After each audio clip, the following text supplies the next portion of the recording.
Hello and welcome to Kitchen Counter Crafts. If you like this video, would you please like, comment, share, and subscribe.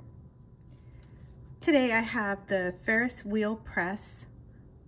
You can't see it. There we go.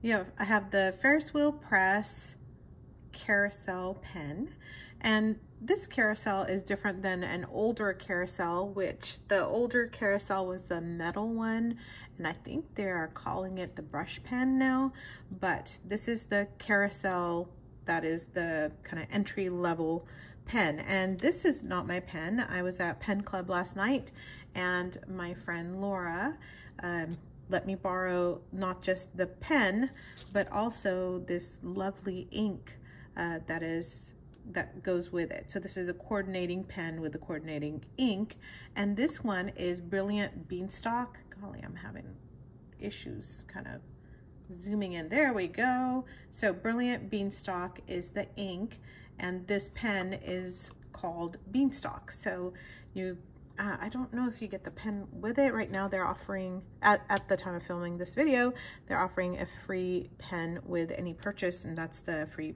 carousel. So I thought it's actually very timely to do a video on this. Now, just first impressions when I first picked this up, and by the way, it was leaking. It had a little bit of ink left in the converter, so I am just stamped with that ink, but it's actually very pretty, so I don't mind. But my first impression when I held it was, oh, this reminds me of a Kaweco Sport. So I grabbed my Kaweco Sport so that you could take a look and see, and we'll do some comparisons with that in just a minute. But it is very lightweight to the point of feeling a little cheap. So I mean, the price point is fine. It's 15 bucks. At one time, I believe they were offering it for 28. If I paid 28 bucks for this and received this, I don't think I would be very happy, but I think they were comparing or keeping it close to this. So this is about $25-ish, so I can see why they would have marked it at that price point. But one thing to know about Ferris wheel press pens, while Ferris wheel press says that they are a Canadian company based in Toronto, they actually make their pens in China. So this is a Chinese pen. It is not a pen made in Canada, whereas the Kaweco is made in Germany. So it's not exactly apples to apples, but still, I just wanted to have both of those things together. So the cap is faceted, which is nice because then it doesn't roll off your desk. So it acts as a roll stop. And then it has this, the name engraved in there. So that's really nice to have the branding. So it looks good. There is no finial, and whereas in the Kaweco there is. So it's just a nicer, kind of nicer finish.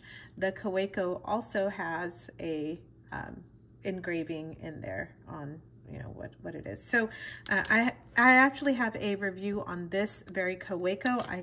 If you will just, you can take a look on my channel, and I've used the heck out of this pen. So it's been kind of sitting there uninked for a while. So anyway, so that's the first thing. There's a weird thing that kind of makes it look like a marker to me. I think that's why I get the cheapy vibe from it. So it just reminds me of like, a Crayola marker. But then, just to be fair, this one has it too. It's just very subtle instead of a larger one. So, pens they're just so personal. It's such a personal thing, and I'm trying to be very fair about this. So it's a kind of a difficult snap cap. So you kind of have to put some force behind it. You can actually post it. So there's that. And then you have the kind of hexagon on the grip as well, which is really nice because then you can actually get a nice grip on there. Oh, all right, more ink on my hand. That's all right. So let me zoom in here so that you can take a look at the nib. So very pretty. It's an engraved, embossed nib. and then a just a, I don't know, regular feed. So what size is this nib? Oh, by the way, this one you have to twist off, so it has the grooves there. But look, it's pretty comparable, right? So it's, I want to say number 5, maybe a little smaller than a number 5 nib. So it's a pretty small nib. And then just so that you can see, there we go. There's the feed, looks pretty similar. So there you go. All right, so in terms of size, let me give you a size comparison. I'm gonna get the ink out. I will ink it because it just has a real tiny bit of ink. I wanna do a writing sample, and I'm getting ink on my Kaweco, so that's great. All right, let me get stuff out of the way here. Okay, so it's actually not a bad size. So it's right at 5 inches. And here's my Metropolitan, just so you can see it's a little bit longer. And then a TWSBI. So, you know, most people in this pen range are going to be using pens that are about the same. So both of those are bigger and longer. And when you compare it to my Kaweco, that's tiny. So now uncapped, this is even smaller. Whereas this stays at like the 4.6 mark, 4.6. So that one's way smaller. I'll just compare the Metro. So still a tad bit smaller. And then the TWSBI, which is a very nice size, especially for me. I like it. So I have small hands. I don't mind small pens. If you have large hands, this might be an issue for you. And then I'm just gonna post so that you can see what that is as well. There you go. All right, and I believe this is a fine nib. I don't know, I can't tell, can't see.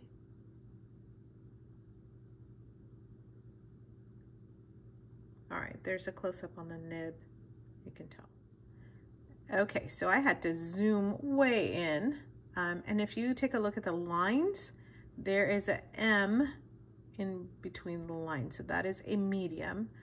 It was really throwing me off with the V and VI, so like the Roman numerals up there, but it is a medium nib. So let's go ahead and put this to work, shall we? Oh, I guess I gotta get ink in there first. So just a couple things about this bottle. So cute, and just stay tuned. I'm gonna do a review on this, but it is just, they do inks right, I have to say. That the packaging and the bottles just, I don't know, they're just so cute. All right, so one thing that I noticed right off the bat is how tiny this opening is.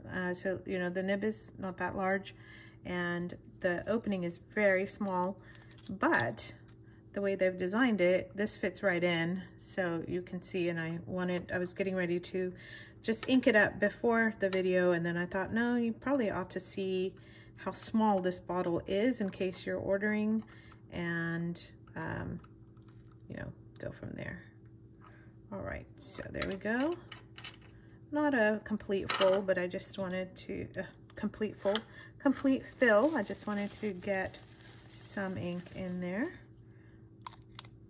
And it has a beautiful shimmer.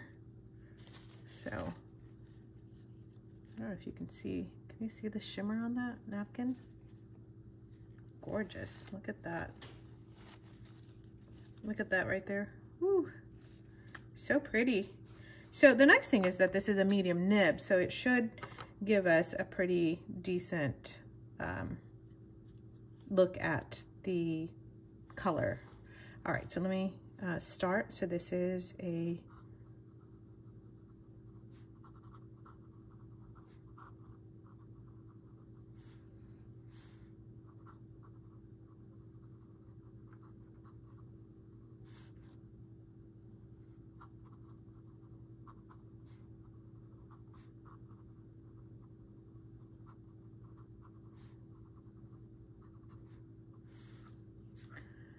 So there's a tiny bit of feedback, which I like, and it's actually a very smooth writer. So it's a nice writer.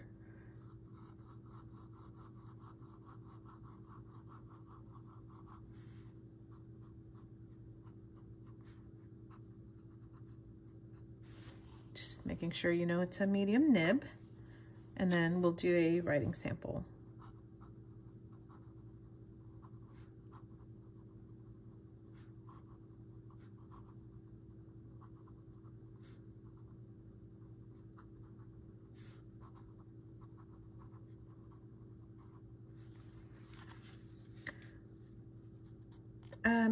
Okay, so I tend to rotate when I'm writing.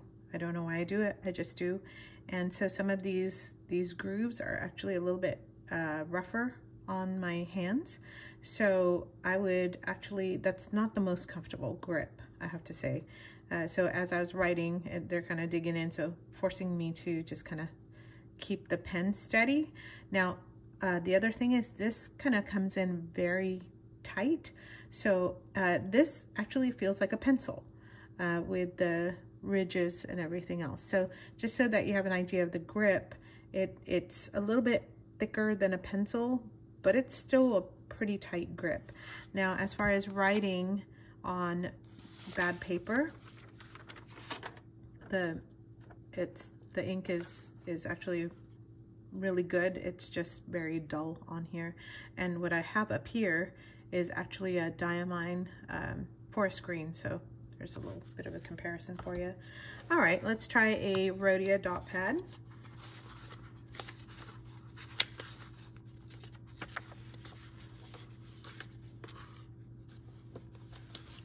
Okay, let's do a writing sample on this, see the difference. And today is, I don't even know what the date is, the 20th. All right, so this is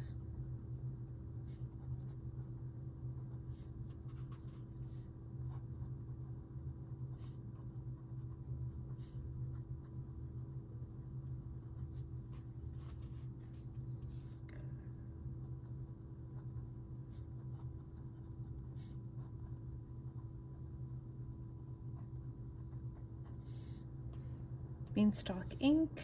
And oh, I didn't even do how wet or dry of a writer this was.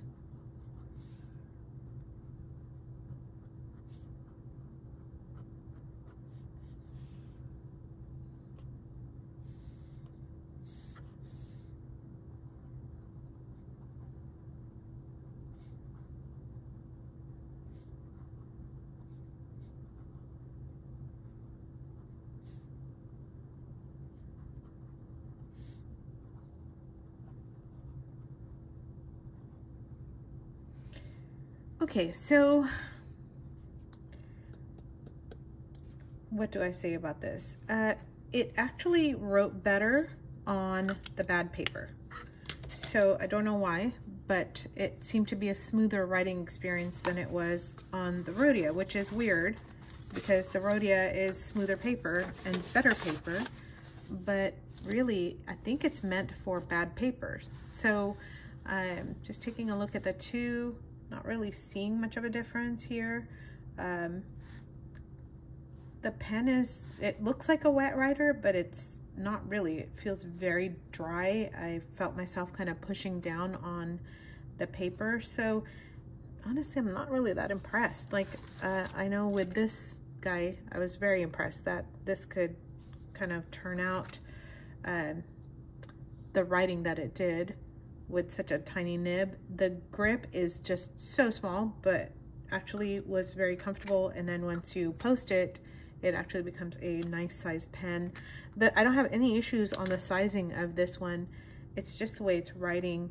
And Ferris Wheel Press actually touts it quite a bit to say, you know, it's a great writing experience and even has a little bounce. There's no bounce to it. It's actually very stiff in the way it writes. But as far as a $15 pen, I mean, it's not bad. So if you end up with it, I think you could like throw it in a I don't know, throw it in a bag or something and not really worry about like breaking the bank, or, you know, if something happens to it, it's not going to be like a tragedy or anything like that. So what do I like about it? Well, I love that this has a matching ink. I think that's really neat. I think Ferris Press does a great job on their social media and the way that they package and present their items. I think that's great.